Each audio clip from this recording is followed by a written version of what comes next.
J'avais chargé l'appareil il y a 2 minutes, je l'ai débranché, la LED s'était éteinte, j'ai voulu le rallumer, impossible. Donc c'est pénible, quoi. C'est franchement pénible. Donc là, j'espère qu'il va marcher. Oui, là voilà. Là, il fonctionne, voilà. Et donc là, je l'ai mis en charge ah oui, c'est ça, sur l'antenne filaire. Sur une antenne filaire, donc voici le boîtier, un peu le bazar. Voilà, donc c'est une filaire qui est dans le jardin et dont je peux régler la fréquence. Donc là, il démarre directement. Cette vidéo-là, je l'ai faite pour montrer alors l'accord, justement. Alors on voit qu'il y a un premier accord qui se fait ici. Alors pour déplacer le petit curseur, on peut utiliser le bouton du haut, là. On va essayer. Voilà. Hop, on l'amène dans le creux. Et on voit que la fréquence du curseur, c'est la 1, là. C'est ici. 27 048 5. C'est parce que j'avais accordé mon antenne sur 27 mégas et donc ça confirme bien qu'elle est bien accordée sur 27 mégas avec. Alors ici, on voit l'impédance, on voit bien que c'est 54 ohms, donc c'est très très près de 50 ohms. Et par contre, j'ai une comment dirais-je, j'ai une partie imaginaire de 380 picofarad. Mais bon, c'est pas trop gênant. Ça fonctionne bien, assez bien en émission et en réception. Alors, on va. Donc là, je suis resté en bande large parce que quelqu'un m'a demandé de montrer justement le creux de la fréquence. Alors voilà, tous ces creux, ça veut dire que l'antenne est accordée. Alors on remarque une chose, c'est que déjà, on va aller sur le deuxième là, on va aller voir.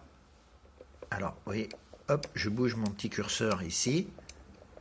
Hop, hop, hop, hop, hop, hop, tac, hop. Voilà, je suis dans le creux à nouveau. Et là, je suis à 144 MHz. Donc là, on a une résonance sur 144. C'est assez amusant, tiens. Alors que c'est une antenne long fil. Hein. Alors, on va continuer. Puis je vais essayer de vous montrer autre chose après. Hop. Là, je suis sur encore une autre fréquence. Hop, si j'arrive à redescendre, à revenir. On est à 261 MHz. Hein. On voit ça ici. Hein, vous voyez. Voilà.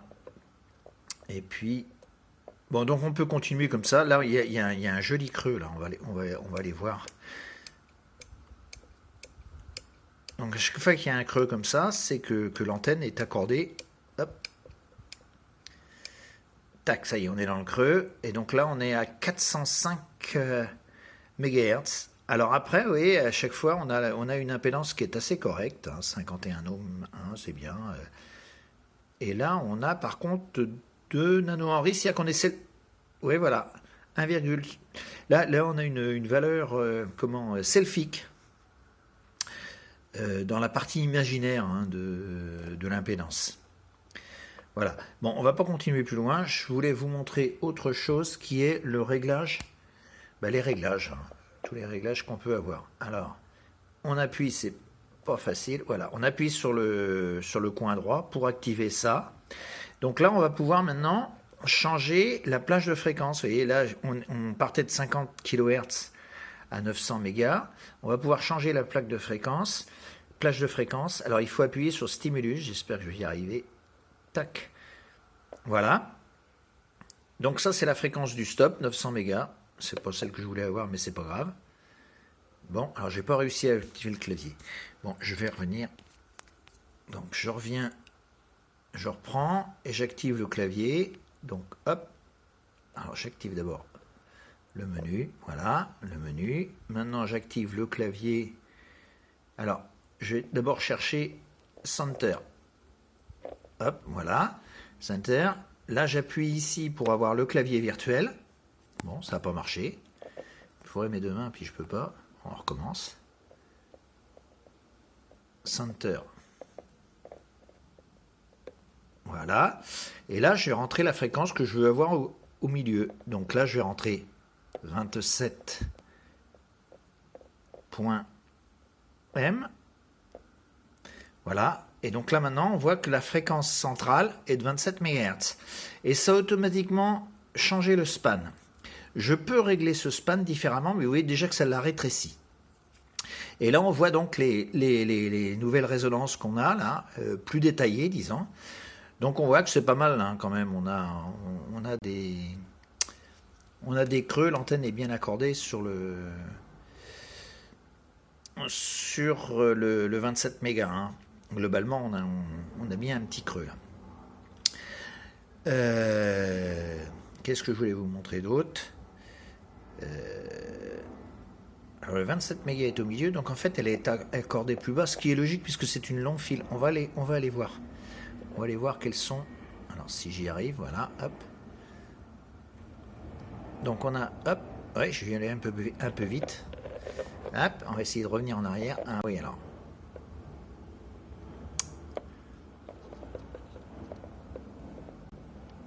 C'est pas facile. C'est pas facile de manipuler avec une seule main.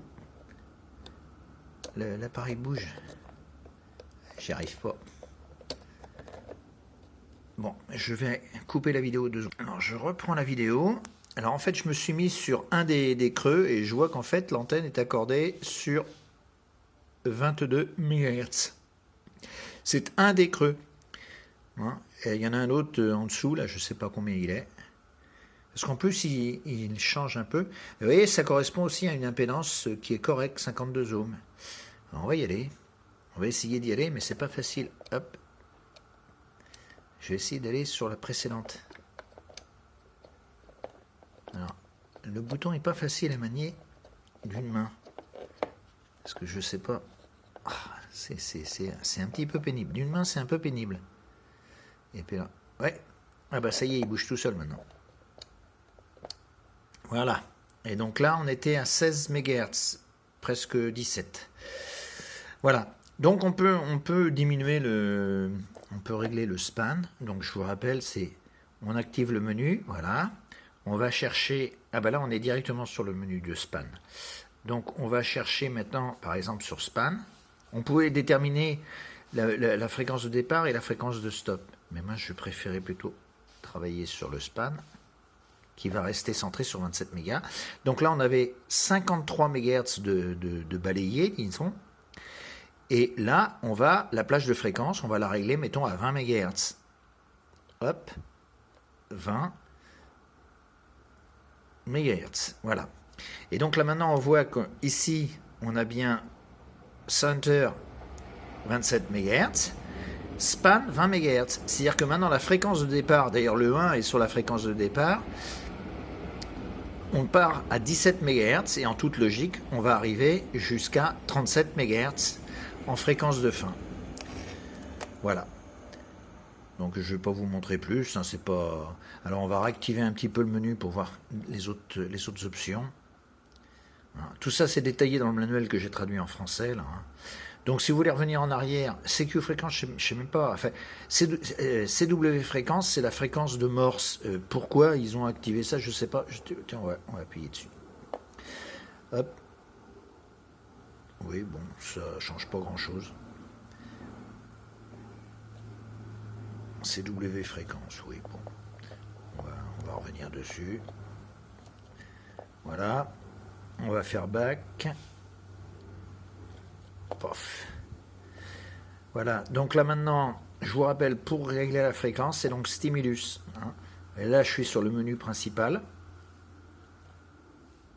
Tac, voilà, stimulus, et c'est là que vous réglez la fréquence. On revient en arrière, hop. Bon, là on peut calibrer, hein, vous verrez ça dans le manuel, rappeler un calibrage. Alors je vous précise tout de suite, moi j'ai pas fait le calibrage, je me suis contenté d'allumer l'appareil là jusqu'ici. Il faudrait peut-être que je le fasse, mais bon, voilà, a priori ça marchait comme ça, donc je me suis pas embêté plus.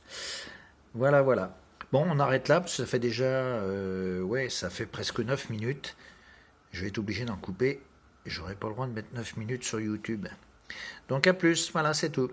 Je le mettrai peut-être en 2 fois. Première partie, deuxième partie. Allez, à plus, bon amusement.